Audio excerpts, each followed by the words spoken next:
What if I told you that right now, as you're watching this video, there's a decent chance you're doing something your body was never designed to do, something so common that billions of people do it every day, something that can leave your eyes burning, your head aching, and your vision feeling strangely wrong. And the worst part, most people don't even realize it's happening. The Chadstick certainly didn't like most of us. He assumed eye strain was just one of those things that came with modern life. Long day at the computer, eye strain. Hours of scrolling, eye strain. Late night gaming session, eye strain. That's normal, right? But then he discovered something strange. During intense screen use, some people blink so little that parts of their eyes literally begin drying out. Not metaphorically, literally. So he decided to investigate, and what he found completely changed the way he looked at screens, and possibly the way you'll look at them too. Day 1. The Chadstick sat down at his computer and started working. Nothing unusual. Emails,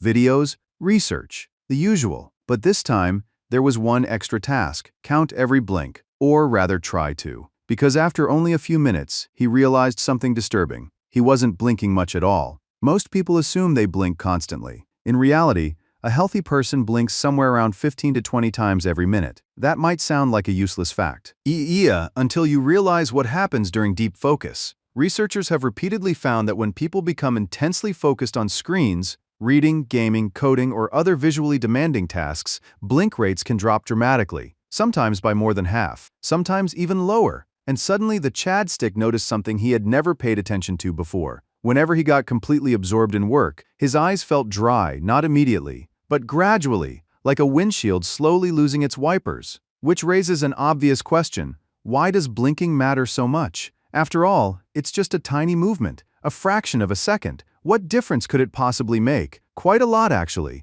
Every blink spreads a thin protective layer across the surface of your eye. This layer is called the tear film, and despite the name, it isn't just tears. It's a carefully balanced coating made of oils, water, and mucus. Think of it like a protective shield. It keeps the eye smooth, it keeps the eye hydrated, and most importantly, it keeps the eye comfortable. Every time you blink, you're essentially refreshing that shield. But when blinking slows down, the shield starts breaking apart, and that's when the problems begin. By day 3, the Chadstick wasn't looking for symptoms anymore. He was noticing symptoms that had probably been there all along: the occasional headache, the burning sensation, the urge to rub his eyes, the feeling that there was something trapped inside them. At one point he even stopped and wondered, have my eyes always felt like this? Because here's something fascinating about the human brain. If discomfort appears gradually enough, you stop noticing it, the same way you stop noticing background noise or the feeling of your clothes. Your brain adapts. Which means millions of people might be suffering from digital eye strain without fully realizing how much discomfort they've accepted as normal. And that's exactly what makes this problem so sneaky. Because unlike a broken arm, or a migraine, or a pulled muscle, eye strain doesn't usually arrive all at once. It creeps in, one screen session at a time, one workday at a time, one scrolling session at a time, until eventually it just feels like life. And the Chadstick was about to discover that things could get much worse. By day 5, the symptoms had become impossible to ignore. The burning sensation was stronger. His eyes felt gritty, almost as if there were tiny grains of sand trapped underneath his eyelids. Eye doctors have an actual name for this: foreign body sensation, which is a fancy medical way of saying it feels like something is in your eye even when nothing is. And the reason is surprisingly simple. When your tear film evaporates faster than it's replaced, the surface of the eye becomes irritated, and irritated eyes aren't happy eyes. At this point, the Chadstick did what almost everyone eventually does. He searched for a solution and instantly found the same piece of advice repeated everywhere. The 20-20-20 rule. Every 20 minutes. Look at something 20 feet away. For 20 seconds. Simple, popular. Recommended by countless websites. Problem solved. Or so he thought. Because what he discovered next completely changed the direction of this investigation. Day 7. The Chadstick had finally found the answer. Or at least he thought he had. For several days he followed the 20-20-20 rule. Every 20 minutes, look 20 feet away, for 20 seconds. And to be fair, it wasn't useless. His eyes felt slightly better. The headaches were a little less frequent, but something didn't add up, because despite following the advice almost perfectly, the problem never really disappeared. Which led him to an uncomfortable question: what if everyone was treating the symptom instead of the cause? And that's when he stumbled across something surprising. Several recent studies examining digital eye strain found that the famous 20-20-20 rule often produced far less improvement than people expected, not because the rule is bad, but because it doesn't address what may actually be causing the problem. Imagine your house is flooding, and every 20 minutes you step outside for 20 seconds. Sure, you've technically left the house, but the leak is still there. And according to emerging research, the leak wasn't necessarily blue light, or screen time, or even blinking. At least not directly. The real culprit might be something much simpler: distance. At first, the Chadstick didn't believe it. How could moving a monitor a few inches make any meaningful difference? That sounded almost ridiculous. But then he looked at his setup and immediately realized something. His screen was practically living inside his personal space. His face was close, his neck was bent forward, yet his eyes were locked onto a target sitting less than 2 feet away for hours at a time. Which is exactly what many modern workspaces encourage. And that's where things start getting interesting, because your eyes aren't passive cameras. They're constantly working. Tiny muscles inside the eye adjust focus depending on how far away an object is. When you're looking across a field, those muscles relax. When you're staring at something inches from your face, those muscles contract and stay contracted, sometimes for hours. Imagine holding a dumbbell with your arms slightly bent, not lifting it, not lowering it, just holding it there. Eventually, your muscles would start screaming. Now imagine doing the same thing with the focusing muscles inside your eyes. 8 hours a day, 5 days a week, for years. Suddenly, the problem doesn't seem so mysterious. So the Chadstick ran an experiment. Instead of obsessing over the timer every 20 minutes, he pushed the monitor farther away, raised it slightly, adjusted the angle, and tried creating more distance between himself and the screen. The result, the improvement was almost immediate. Not dramatic, not magical, but noticeable. His eyes felt less strained, his neck felt less tense, and strangely enough, his headaches became less common, which revealed something nobody had mentioned. The eyes and the neck aren't separate systems. They're teammates. When the screen sits too low, the neck bends forward. When the neck bends forward, the head becomes heavier. When the head becomes heavier, muscles tighten. And all that tension can contribute to headaches that people often blame entirely on their eyes. The Chadstick had been searching for an eye problem, but he had accidentally uncovered a posture problem too. And he wasn't finished yet, because another hidden villain was waiting in the shadows. One that most people never think about. The air itself. Day 14.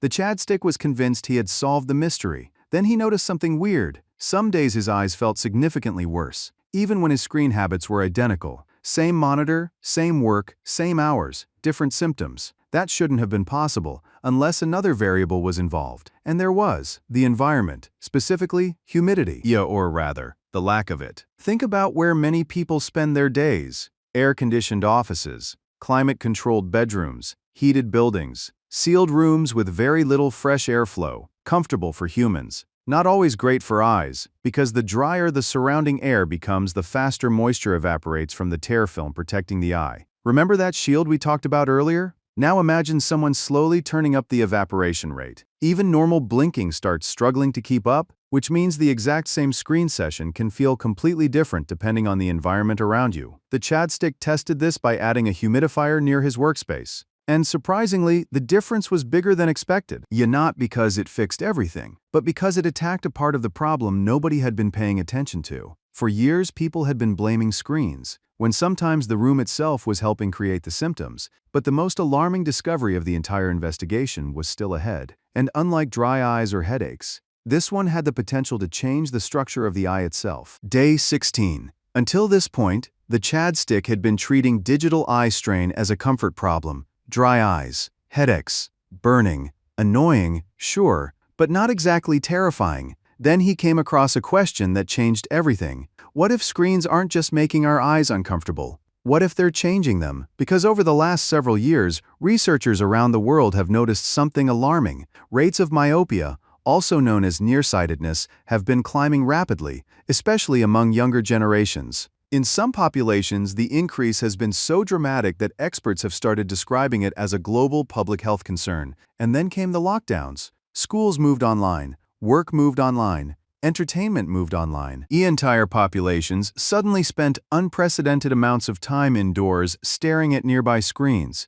And shortly afterward, researchers began reporting significant increases in childhood myopia rates. Now, before we go any further, it's important to be clear. Scientists are still investigating the exact mechanisms behind this trend, but one theory keeps appearing again and again near work. Hours spent focusing on objects close to the face, books, tablets, phones, monitors, anything that keeps the eyes locked into sustained close-range focus. And that's where things become unsettling. Because unlike dry eyes, myopia isn't just a temporary feeling. It's a structural change, a physical change. In a growing eye, excessive near-focus demands may contribute to changes that increase the length of the eyeball itself. And when the eyeball becomes longer, distant objects become blurrier. The eye has literally changed shape. For the first time during this investigation, the ChadStick wasn't thinking about discomfort anymore, he was thinking about consequences. Because if eye strain is the warning light, what exactly is the engine trying to tell us? And suddenly something became obvious. Human eyes evolved in a completely different world. For hundreds of thousands of years,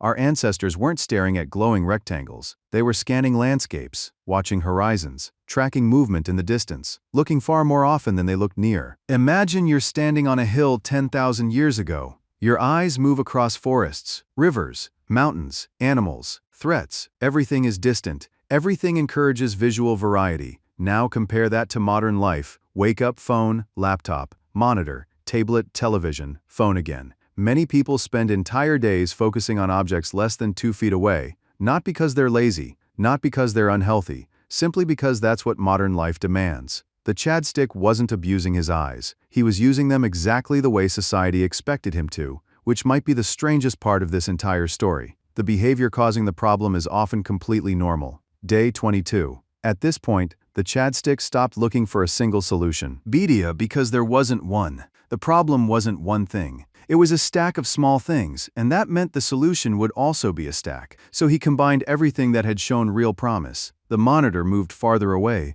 the screen sat slightly lower than eye level, a humidifier helped prevent excessive tear evaporation, and most importantly, he started practicing something almost embarrassingly simple. Blinking. Not normal blinking, deliberate blinking. Because here's another weird thing. When people stare at screens, they don't just blink less. They often blink incompletely. The eyelids close only partially before opening again, which means the tear film never fully refreshes. So several times a day, the ChadStick performed what eye specialists sometimes call long blinks. Close the eyes completely, hold for a second or two, open, repeat. Simple, almost stupidly simple, yet surprisingly effective. And unlike expensive gadgets or miracle supplements, it costs absolutely nothing. He also kept lubricating eye drops nearby during extended work sessions, not because they solved the underlying cause, but because they reduced irritation while the bigger habits addressed the real problem. And for the first time since the experiment began, the symptoms started moving consistently in the right direction.